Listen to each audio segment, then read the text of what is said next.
All right, folks, welcome to the Gritty Podcast. I am your host, Brian Call, and I am joined by my brother, the Gritty Broman. Hi, guys. And on today's podcast, we hang out with Rob Gearing from Spartan Precision Equipment. Very interesting guy, total mountaineer, like adventure person, and a gear junkie.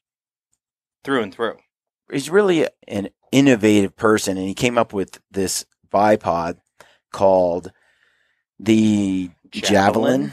It's become quite popular, actually. It's carbon fiber, like super lightweight, portable bipod. I'll let him tell all about it on today's show. He's very much into building products that have multiple uses in the field, especially like from a mountaineering background. He has a tripod that works as a tripod for like a camera, but also for your gun, for shooting as a shooting rest, and also as a tent stake for your tent. So kind of innovative in the sense that why have a tripod and also tent stakes and also, or tent poles and also a bipod? Like, why have it all when you can have one item that serves all those functions, right? So it's all about getting the weight down and being really efficient in your backpacking. Very cool podcast. If you're listening, you might want to tune in to the video version so you can see the actual product that we're discussing. We have a giveaway going on right now. Win a new bow. If you sign up for our newsletter, we will select that winner here coming up very soon. We're going to launch our first newsletter on April 1st. So check that out.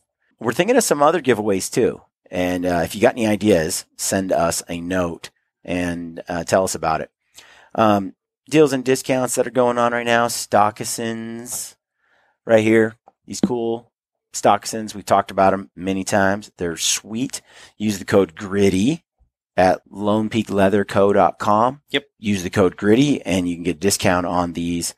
They're super sweet. If you've been sneaking through the brush ever, through cactuses in like Alberta or Arizona and whatnot, these are sweet. Plus, they're fun to wear around the house and at home and in this office.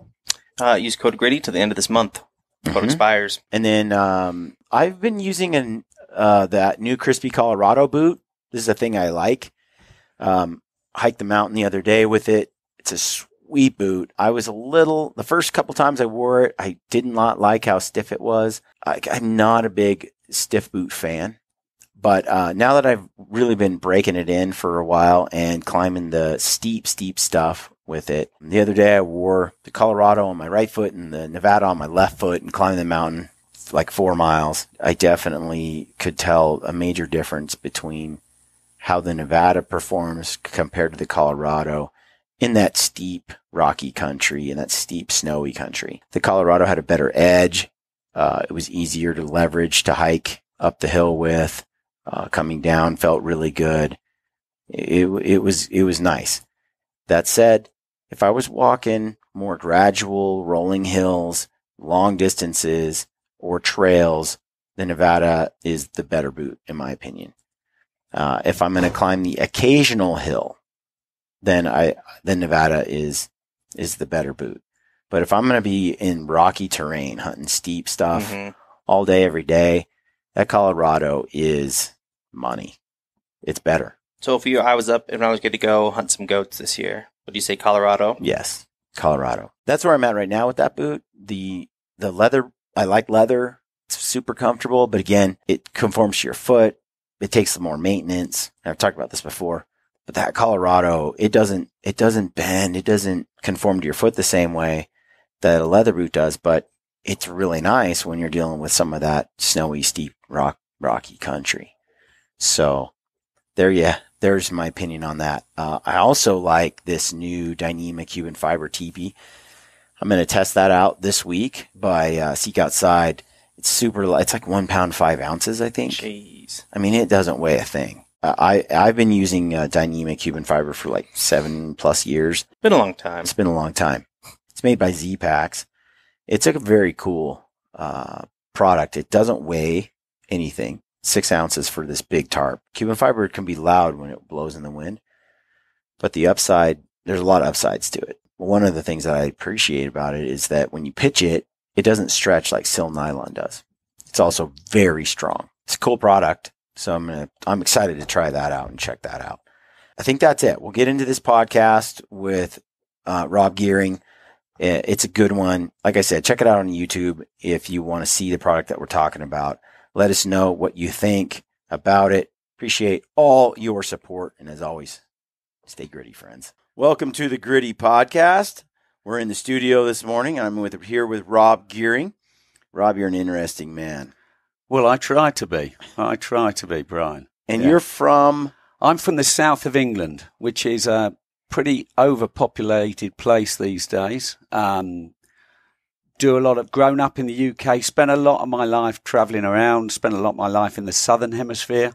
Mm-hmm. Big climbing, so a lot in New Zealand, Patagonia, Greenland as well, and all over the place, really. So I'm not in the UK much these days, I have to confess. And you're a young 50-something? Young 56 years. Yeah. Sometimes I don't feel young. Yeah, well, certainly the knees and hips don't, that's for sure. And you were telling me you've done big wall climbing? No, we were more mountaineers. I mean, I used to do a lot of climbing. Okay. I climbed in Yosemite, or you call them the Yosemites, I'm not sure, but yeah. That was a long time ago when I was much younger and much fitter. But then more mountaineering than climbing in the last few years. But really gave it up when I started this. This is my climb now. And so I can't do that. You know, I was pretty devoted to those things. Mm-hmm. And I've had to throw myself 110% into what I'm doing. So the climbing's had to take a bit of a back seat. The hunting still continues and the fly fishing still continues. So I still get outside as much as I possibly can. So that brings us to the topic of today's podcast. You have an Instagram called Spartan Precision Equipment. Yeah, bit of a fun journey, really, more than a promotional tool, I'd call it, if you looked at the pictures. But what you've got is you have created, what do you call this? I call that the bipod for people that hate bipods. Nice. For those that are listening, if you tune in on YouTube, you can see what we got. Yeah, if you're listening, you can go on YouTube and you'll see in my hand here exactly what we're looking at. So I actually use this bipod. Good man. This exact bipod. Yeah. We've never met. I got mine through Leopold. Oh, did you? Mm-hmm. Yeah. Good guys. We enjoy working with those guys. Yeah. So they're all right. Yeah, we put up with them. Yeah, somebody has to, I guess. It's a good old school company. It's got a good respect, good following in the UK, actually. So tell me about this bipod and why you came up with it. What is it, and why did you come up with it? So I came up with this because there's a lot of good bipods out there, but they didn't serve the needs of what I wanted. That's the simple answer. I don't like anything cluttering a rifle up, right? I like to keep the rifle as light as I possibly can. So even a great bipod, if it's stuck on the rifle all the time, it's a hindrance for me. Mm-hmm. So I stopped using bipods. And then my effective shooting, we do a lot of deer management in the UK. So if I'm not doing this, I'd probably be shooting 50 deer a year. Now I'm not, clearly, because I'm making bipods. But when you're managing that kind of number, your success rate is going to have an impact, you know, and I want dead animals on the ground. Right. So I felt that there was a better answer and basically discovered these rare earth magnets and thought, whew, these things are strong, real strong. So I came to, I had a friend that was an engineer and I said, look, just design me a bipod that goes on my rifle with a magnet. And honestly, that was the end of my genius, really. And it went, I've said that a few thousand times now, but it's true. And really it developed from there. And we thought, well, if we're going to use rare earth magnets, let's use carbon legs. Let's make this a really ultralight bipod. And my background's aviation, sort of from an engineering perspective. So we went and got the best materials we possibly could to bring the weight right down, but keep the strength there. And these things, look, they weigh nothing. You know, it's stupid light. It's like 5 ounces. So you just remove that from a belt? This belt clip is made, but I can't take credit for this. We do make belt holsters for them, but ours aren't as sexy as these ones. Mm-hmm. Snowy Mountain Rifles made these, and reach out to them, but they are... So it's not attached to your rifle, it's right on your clip. It's on your clip, so it's on your belt, it's on your rifle sling, or it's on your backpack. Or in your pocket. Or in your pocket. Yeah. You don't even need a holster. You can just stuff them in your pocket. They're so small. Very cool. But the concept is that can go on a rifle quicker than you can drop the legs on a conventional bipod, and more quietly. But being a mountain hunter, for me, the bipods that were on the market didn't really work very well in a mountain environment. They work very, very well on a table or when you're prone. But when the ground's not doing what you want it to do, bipods tend to cause more trouble than they're worth. So for me, I wanted a bipod that had a huge amount of cant. So if you look at the top on this, I've got 15 degrees either way on that. So even if I'm on that ground, I can still keep that rifle level. Yeah, so if you're not watching this, the bipod's angled quite a bit, and you can still level out the rifle. The other thing I wanted was to be able to track an animal, because when you're hunting, targets move. Mm-hmm. So it was key for me to be able to orbit the rifle round the bipod without effectively moving the bipod. Yeah. So having to pick up the rifle, relocate, pick up the rifle. Exactly. Yeah. So this bipod, to the best of our capabilities, removes those two issues. Now, anything in the mountains is a compromise, eh? You know, you spend enough time out there, you know. So this won't do everything, but as a hunting tool, it really does come into its own. Yeah, it's just convenient. I know a lot of guys who don't want to put a bipod on their rifle because then you're walking around with this giant thing bolted to your rifle, and then they don't quick release very well. You need something this is nice because I can just snap it in and go. And like you said, there is a compromise. It's not like I have 2 foot of legs on this now and I'm shooting through tall grass with it. It's a tool to do a job. Right. And this job really will look after the prone shooting positions.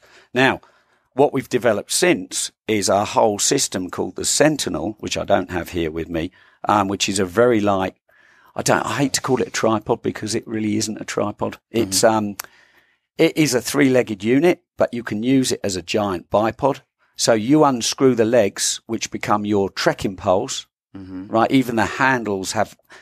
With a climbing background, I'm always trying to think up, how do I make this do more than one job? Right. So the Sentinel system is my trekking poles, is my shooting support system, either on 2 or 3 legs. You can even use 5 and 4 legs, but more for a military tactical application there. That tripod unit, you can obviously also glass off, but what we're really excited about is we've made a tent for it that weighs less than a pound. What? Yeah. So you've now got your tripod, you've got your shooting support system, you've got your optic support, and you've got a tent made out of this Dyneema material. It's like a Cuban fibre. Being 55, the old kidneys and all the bits and pieces don't work quite as well as they used to. So I hate getting out of the tent and having to take a piss. So I put a little wee zip in the floor so I just can roll over and take a pee. You, my friend, are a genius. See, I talk about this a lot on the podcast. I say that's why floorless shelters are incredible, because you just pee right on the ground. Well, now you've got a floor shelter, and as long as you're accurate with your old man, you can still stay dry and have a wee in comfort. Yes. Sorry, ladies, doesn't work for you. Oh, she's not embarrassed. Are you, Tanis? I haven't squatted in our little tent yet. Yeah. I might just start doing that. There you go, Tanis. So the wee zip, we call it, but and it's yeah. It's that's a great little product. Look, it's a single wall tent. It's not designed to go and live in the Arctic in it, although I have just come back from the Arctic in it and I'm still here. So it clearly works. But it's a very, very simple tent with a vestibule out the front, so you could cook in there, but you've got a proper little sleep zone. Yeah. That's awesome. So we've got all these creative things going on in my head, Brian. It's a bit torturous. So now we're working on some snow shovels, some the ski poles, and we have a little unit that you can put a tree saw on there. So you don't buy everything. You buy the parts that you need for your type of hunting environment. So the kind of guy that's going to go and buy the snow shovel isn't likely to need the tree saw, but if you're in a wooded state and you're doing tree stand work, if you've got a little tree saw on the end of one of those sticks, it's pretty handy. So heck yeah. Yeah. We're just crazy inventors, and it's a pretty passionate team. From my perspective, I'm much more sort of devoted to the hunting, the outdoorsy side. Coffin Rob, my partner, is looking after the tactical side, so he works with your Delta Force guys and SWAT lads and bits and pieces. So there is a migration between the two. So where can people find these products? Oh, that's a good question. We make them, we don't sell them. no, teasing. It's there's a lot of places now holding them. There's good stores over here. We like bricks and mortar shops. Yeah, that's the tripod unit. Well, So that's you cool. can we hold stock in the US now, so we can ship it to most people within sort of 48 hours. But there are good stores around the country that hold them. There's a company called Branded Rock Canyon that's got this awesome shooting range thing going on. I mean, it's like a mecca. You got to look those up, guys. Branded Rock Canyon, amazing place. So What state is that in? that's in Colorado, near Grand Junction. But Okay. I've never been to a shooting place like that. It will blow your mind. So she stocks all the stuff and does these fantastic schools, and yeah, got some great staff there, great people. Look, we work with a lot of passionate people, but look, we're 4.5 years old. We're tiny. We were working out of a garage 2 years ago with no windows. Do you have a website? We do, Spartan Precision Equipment, or look up javelinbipod.com and it takes you straight to the website. Website's not brilliant. We're pretty poor at showing people how the stuff works. We're too busy making stuff to. Yeah. We're not good with catalogues, brochures, or Marketing? no. We're pretty poor at it. Yeah. But we'll get there. But, That's what happens with Yeah. creative people. Yeah, They're good at the creative part. They're not good at the marketing part. well, I had a guy phone me out once because we made an earlier tripod. And he really gave me a rough time. And he said, "Look, why have you changed it? That was brilliant." And I said, "Well, clearly, I want to make it better.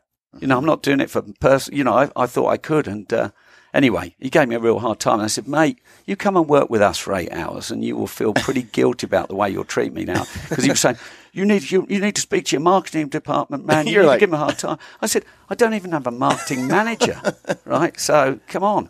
Anyway, he bought the new one, and he really liked it. So That's awesome. thumbs up to him.